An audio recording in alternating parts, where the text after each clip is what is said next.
It's quite possible that I have shared this teaching, or at least part of this teaching, with you in the recent past. But because it's been so prominent in my consciousness, it seems that there's something telling me that I really want to talk about this. And then I happened to check this coming week's Torah portion for next Shabbat. Next Shabbat is a double portion called Matot Matzeh. It's actually the last two portions in the book of Numbers, the book of Bamidbar, the last part of the story of wandering in the desert. And so when I realized that, I remembered that a great deal of this last portion, Masa'eh, the word Masa'eh means journeys. And a large portion of this parasha is a description of the 42 stops that the Israelites made on their journey through the wilderness. 42 stops. Each stop mentioned by name and whatever specifically happened to the Israelites in that place.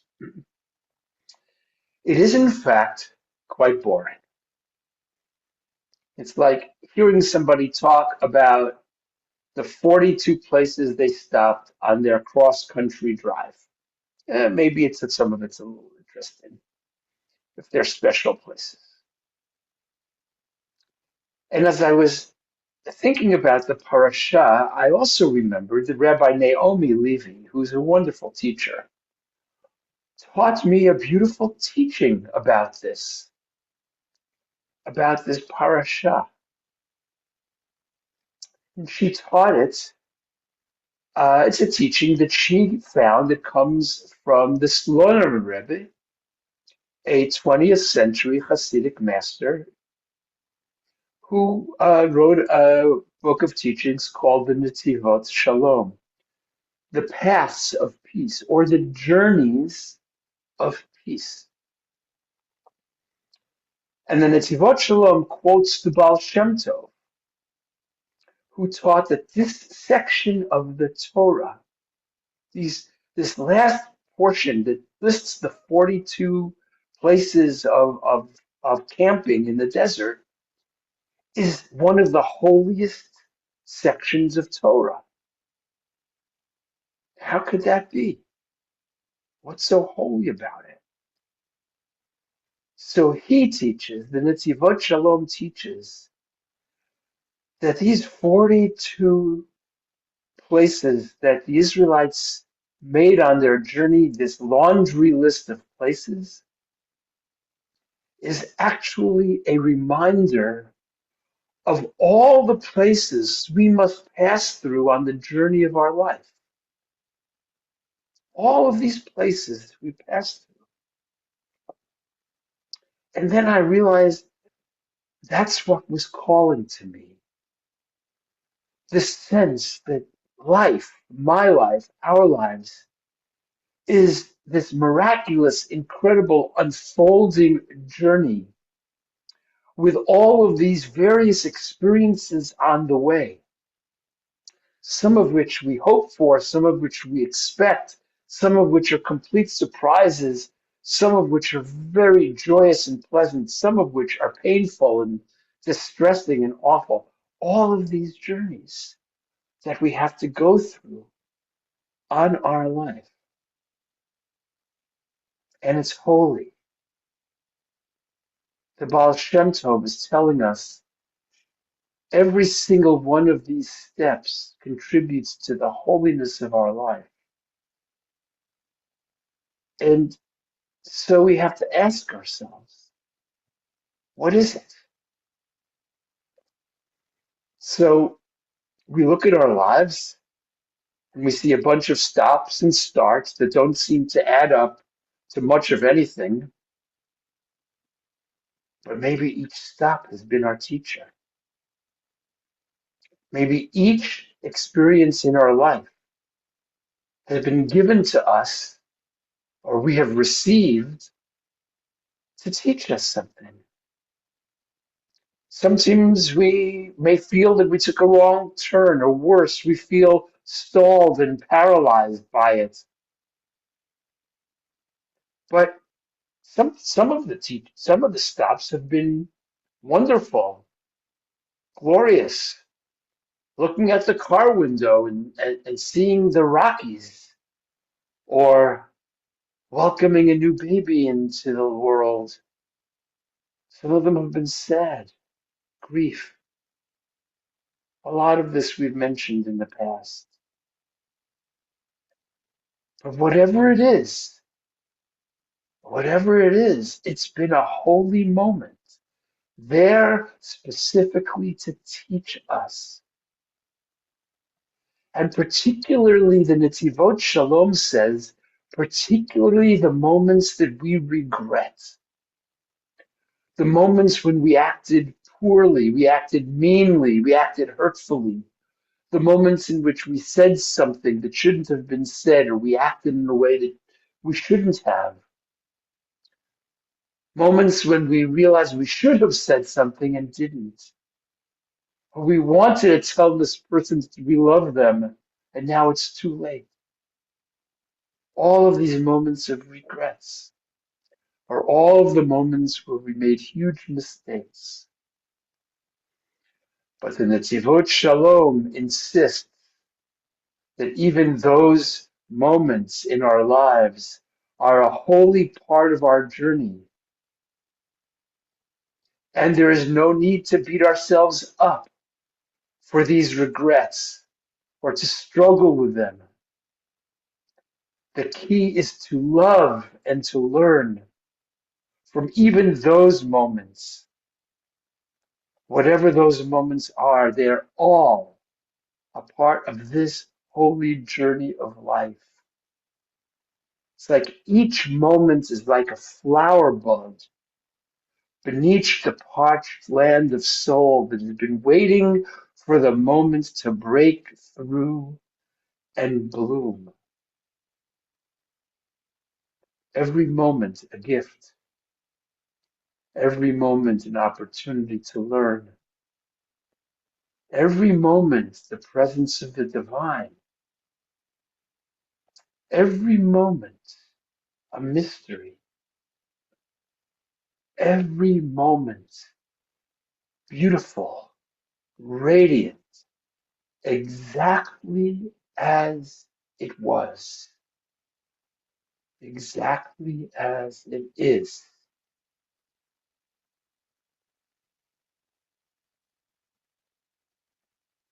Finally, the Baal Shem Tov teaches, sometimes we are taken to places in life that we didn't expect to go, or we didn't want to go. But he teaches that each and every experience that we are led to in our lives contains a spark of the divine. And we are taken to that place, to that experience, because that spark is something that we need to find for our own lives.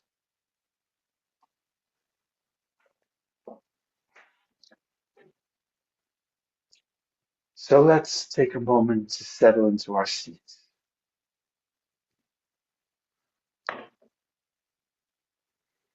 to relax into our seats. If we're out walking, to slow down. Notice as we place each foot upon the earth, just be mindful. If we're seated, to begin to notice the weight of the body on the seat and any other physical sensations that arise from within the body. Just noticing, noticing.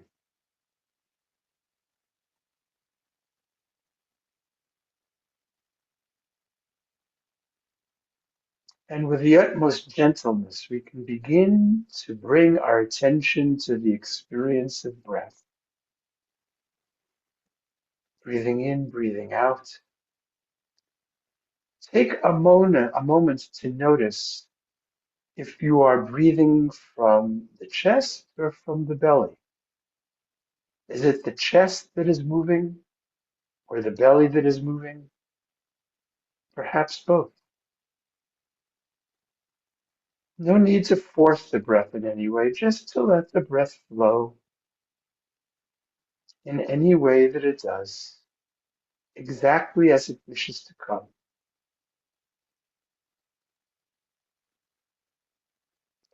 And relaxing into the breath, allowing ourselves to rest in the rhythm of flow of breath, this miracle of life. And as we rest here in the breath, we know we are experienced. Many other things will arise to capture the attention. Sensory perceptions, physical sensations in the body, an itch, a little ache, a little bit of discomfort, maybe a loosening of muscles, a relaxing, a sense perhaps of joy, even bliss in the silence of being.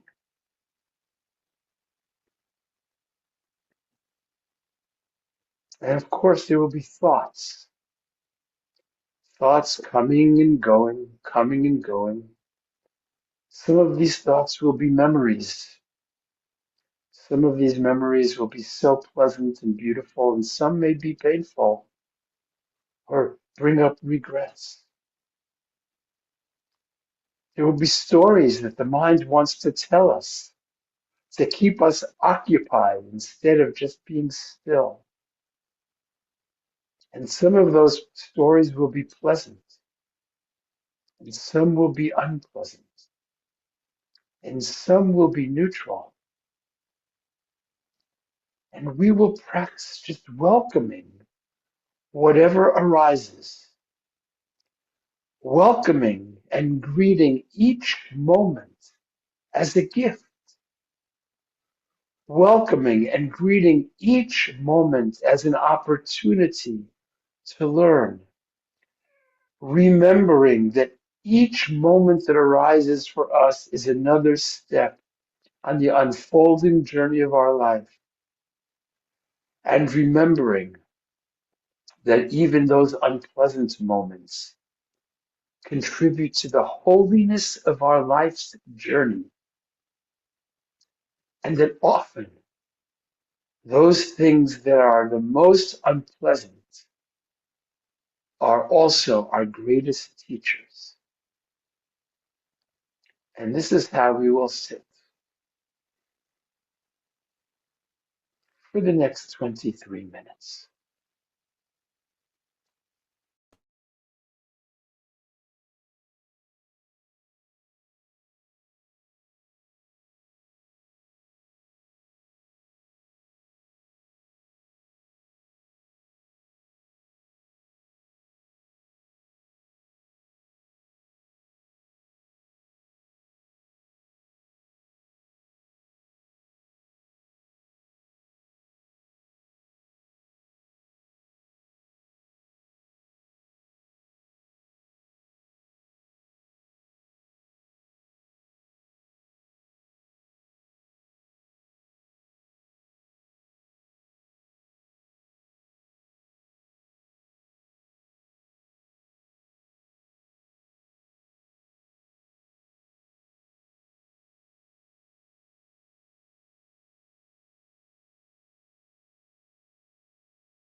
May we and all beings be safe.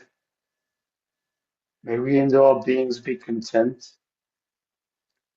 May we and all beings be free from suffering. May we and all beings be at peace. And may the merit of the practice we have just completed accrue not only to ourselves, but to all living beings everywhere.